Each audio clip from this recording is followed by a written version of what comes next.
Bienvenidos al resumen de las noticias más importantes de Noticieros en Línea Nicaragua. Les saluda José Enrique Ortega. Comenzamos. El Ministerio de Salud nicaragüense cumple más de 4 días desde su último informe donde detallaban los casos oficiales y las cifras en relación al nuevo coronavirus. Tras el silencio del MINSA, las noticias falsas y no confirmadas se han disparado en las últimas 48 horas. Por otra parte, la cadena de noticias alemana, por sus siglas DW, reportó la muerte de un hombre a quien el ente de salud nicaragüense ordenó su entierro inmediato. Esto por una supuesta neumonía. Les dejamos el reporte completo. Llorana Roberto, un mecánico que fue hospitalizado con síntomas de coronavirus hace una semana. Presentaba dolor en el cuerpo, fiebre alta de 40 grados, tos seca. Sin embargo, el acta de defunción afirma que Roberto murió de una neumonía. Este sábado, sus familiares y amigos lo enterraron sin poder despedirse de él, en medio del secretismo de Daniel Ortega sobre el alcance de la pandemia. Manolo Morales y las autoridades nos dijeron que sí, era una neumonía, pero que no lo podíamos velar, no podíamos darle el último adiós. Inclusive nos clavaron el ataúd, que no la podíamos abrir, y nos mandaron directamente a enterrarlo. Los familiares de Roberto están convencidos de que el gobierno les oculta información. La semana en la que el mecánico estuvo en el hospital, se enteraron de que habían muerto varios pacientes más por neumonía. Sospechan que también tenían la COVID-19. Según un conteo independiente realizado por el Observatorio Ciudadano, en Nicaragua hay más de 780 casos sospechosos de coronavirus, que las autoridades tratan como neumonía. 88 de ellos han fallecido. Cifras que el gobierno de Daniel Ortega rechaza. Según su Ministerio de Salud, en Nicaragua solo hay 16 casos de COVID-19 y 5 fallecidos. Las quejas más contundentes llegan de los profesionales de la salud. La Asociación Médica Nicaragüense denuncia falta de protección y decenas de contagios entre el personal sanitario. Reina un temor dentro de los trabajadores de la salud. ¿Por qué? Porque obviamente se sienten desarmados. Uno, en primer lugar, porque el Ministerio de Salud no los está dotando de todos sus materiales de prevención necesarios para enfrentar a todos estos pacientes infectados. Y dos, porque los están obligando incluso a cambiar diagnóstico neumonías atípicas. La Organización Panamericana de la Salud ya ha expresado su preocupación por el secretismo y por la gestión de Ortega. Y la Organización de Estados Americanos exige transparencia y un plan de contingencia para Nicaragua.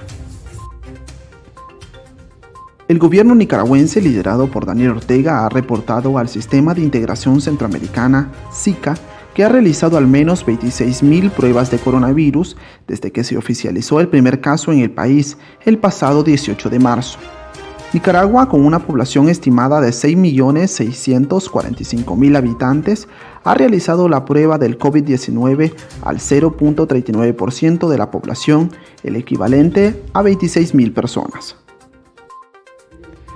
Jueza suplente de Estelí es condenada.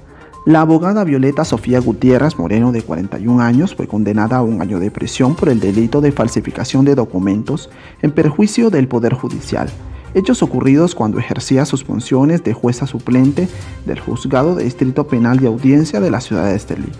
El pasado 5 de mayo, la jueza esteliana admitió los hechos y este jueves fue leída su sentencia interpuesta de 1 año de prisión por la jueza Natalia Úbeda Obando, titular del Juzgado Penal de Managua, a quien a finales del mes pasado conoció y admitió la acusación presentada. Pese a la condena, la jueza designada aplicó la suspensión de la pena en base al artículo 284 del Código Penal, por lo que la jueza esteliana Violeta Sofía ya no cumplirá la sentencia interpuesta de cárcel y podrá continuar su vida normal e incluso podrá seguir ejerciendo su profesión de abogada y notaria pública en la ciudad de Estelí.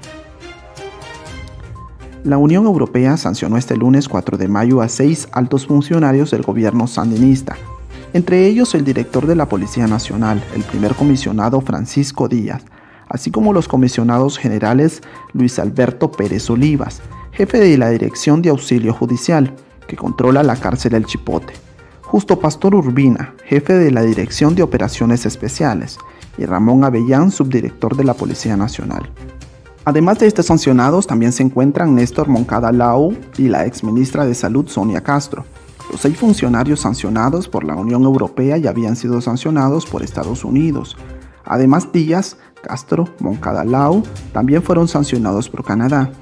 Las sanciones aprobadas por el Consejo Europeo estaban integradas por los cancilleres de todos los países de la Unión Europea. Estas medidas están dirigidas a las personas responsables de graves violaciones de derechos humanos en Nicaragua y están diseñadas para no dañar a la población nicaragüense, según una declaración de Josep Borrell, alto representante de la política exterior y la seguridad de la Unión Europea. La primera reacción directa del gobierno, esto por las sanciones interpuestas por la Unión Europea, llegó a través de Juan Carlos Ortega, el hijo de Rosario Murillo y Daniel Ortega.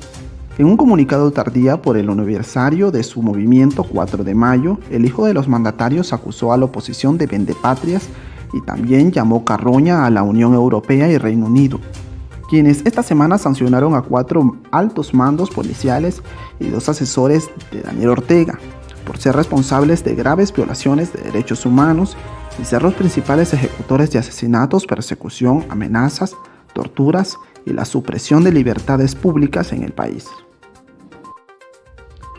Esta semana, 5 exministros de la Salud de Nicaragua denunciaron en una carta enviada a las autoridades de la OMS y la Organización Panamericana de la Salud que el país se encuentra en riesgo extremo. Esto ante la magnitud que está alcanzando la pandemia del COVID-19 y su inminente agravamiento por la carencia de acciones del gobierno presidido por Daniel Ortega. La carta es firmada por Margarita Gurdián, Dora María Telles, Marta Matgoy, Lea Guido y Lombardo Martínez Cabezas. En ella apuntan que pese a los constantes llamados y planteamientos de distintos sectores del país para hacer frente a la pandemia, el gobierno de Nicaragua ha puesto oídos sordos. Estas fueron las principales informaciones del resumen semanal de Noticieros en Línea Nicaragua. Les invitamos a comentar, compartir y visitar nuestro canal de YouTube y de esta manera contribuir al periodismo independiente.